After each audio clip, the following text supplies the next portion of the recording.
2025 এসে এমন কোনো দিন নেই যে ইউটিউবে আপডেট আসেনি। আবার আপনি বলতে পারেন এটা একটা বিগেস্ট একটা আপডেট, আমাদের সকলের কাজের একটি আপডেট, সেই আপডেটটাই এসেছে। তো চলুন আপডেটটা কি এসেছে সেই বিষয়টা জানবো। সেই বিষয়টা জানার আগে বিশেষ একটা অনুরোধ, এরকমই গুরুত্বপূর্ণ ভিডিও পেতে অবশ্যই চ্যানেলটাকে সাবস্ক্রাইব করে পরবর্তী পার্টটুকু কন্টিনিউ করুন।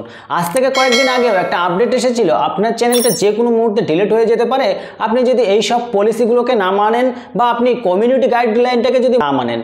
কমিউনিটি গাইডলাইন না মানার কারণে আপনার চ্যানেলটা ওয়ার্নিং ছাড়াই আপনার চ্যানেলটা ডিলিট হয়ে যেতে পারে। সেই বিষয়ের উপরে একটা আপডেট এসেছে বর্তমান সময়ে, যে আপডেটটা এসেছে আপনার চ্যানেলে ডিলিট হয়ে যেতে পারে। ডিলিট হয়ে যাওয়ার পরেও আপনার চ্যানেলটাকে আপনি ফিরে পেতে পারেন। সেটা কেমন করে? আপনি যখন আপনার চ্যানেলটাকে ডিলিট হয়ে যাবে তখন অবশ্যই সেখানে আপনি অ্যাপ্লাই করার একটি অপশন পাবেন। অ্যাপ্লাই করে আপনি জানাতে পারবেন আপনার ভিডিওতে কোথাও ভুল নেই, আপনার ভিডিওতে কোথাও কোনো রকমের সমস্যা নেই, তারপরে আপনার চ্যানেলের ভিডিওটাকে ডিলিট করে দিয়েছে বা আপনার চ্যানেলটা সম্পূর্ণ পরিমাণে ডিলিট করে দিয়েছে। এক সপ্তাহের মধ্যে আপনি অ্যাপ্লাই করতে পারতেন, কিন্তু সেটাকে বর্তমান সময়ে এখন 1 বছর পর্যন্ত আপনার চ্যানেল বিষয়ে অ্যাপ্লাই করতে পারবেন। কারণটা কি জানেন? এক সপ্তাহের মধ্যে যখন আপডেটটা ছিল 1 সপ্তাহের মধ্যে অ্যাপ্লাই করতে হবে, তো তখন সেখানে ইউটিউবের কাছে প্রচুর পরিমাণে সেই বিষয়ে তথ্য যেত। কারণ শুধু আপনার চ্যানেলটা ডিলিট হয়েছে এটা নয়, হাজার হাজার চ্যানেল ডিলিট হয়ে যাচ্ছে অনবরত। তখন ইউটিউব রোবট দেখছে যে এই বিষয়টাকে যদি আমরা 7 দিনের মধ্যে রাখি, অনেক ভালো ভালো চ্যানেলগুলো তাদের ডিলিট হয়ে যাচ্ছে। তারা কি করতে পারছে না, তারা সঠিকভাবে চেকিং করতে পারছে না। ইউটিউব রোবট যখন চেকিং করতে পারছে না, তখন সেখান থেকে একটা ডিসিশন নেওয়া হয়েছে যে এই বিষয়টাকে আমরা 1 বছর পর্যন্ত রেখে দেব এবং তাদের যে ভিডিও চ্যানেলের মেটাডাটা সম্পূর্ণ কিছু তাদের কাছে সুরক্ষিতভাবে থাকবে। যখন কেউ অ্যাপ্লাই করে প্রমাণ করে দেখাতে পারবে যে তার ভিডিওতে কোনো ভুল নেই, তখন তারা 1 বছরের মধ্যে তাদের চ্যানেলটাকে আবার রিটার্ন পেয়ে যাবে।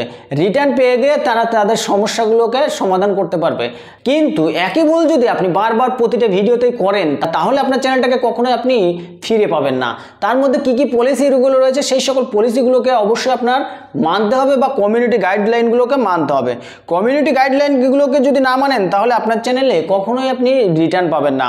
এখানে কি কি রয়েছে দেখুন, বেশ কিছু কমিউনিটি গাইডলাইন রয়েছে। স্প্যাম অফ ডেসক্রিপটিভ প্র্যাকটিসেস, তারপরে কি রয়েছে সেনসিটিভস কন্টেন্ট, তারপরে রয়েছে ভায়োলেন্স অফ ডেঞ্জারাস কন্টেন্টস, আবার কি রয়েছে রেগুলেটেড গুডস, মিসইনফরমেশন। আপনি যদি ভিডিও এগুলো কমিউনিটিকে না মেনে চলেন তাহলে আপনার চ্যানেল আপনি কখনোই ফিরে পাবেন না।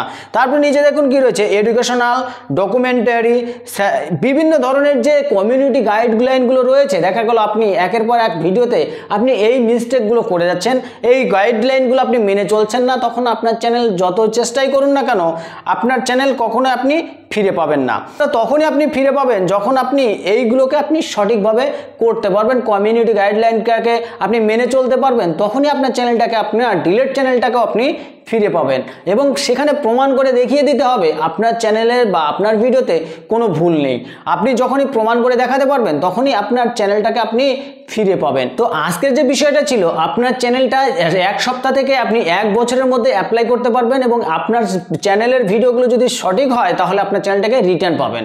আজকের যে আপডেটটা ছিল সেই আপডেটটা সম্পূর্ণ পরিমাণে বোঝানোর চেষ্টা করেছি। আজকের আপডেটটা আপনার কাছে কতটা ভালো লেগেছে সেটা অবশ্যই কমেন্ট করে জানাবেন, আর ভিডিওটা ভালো লাগলে লাইক কমেন্ট শেয়ার করবেন।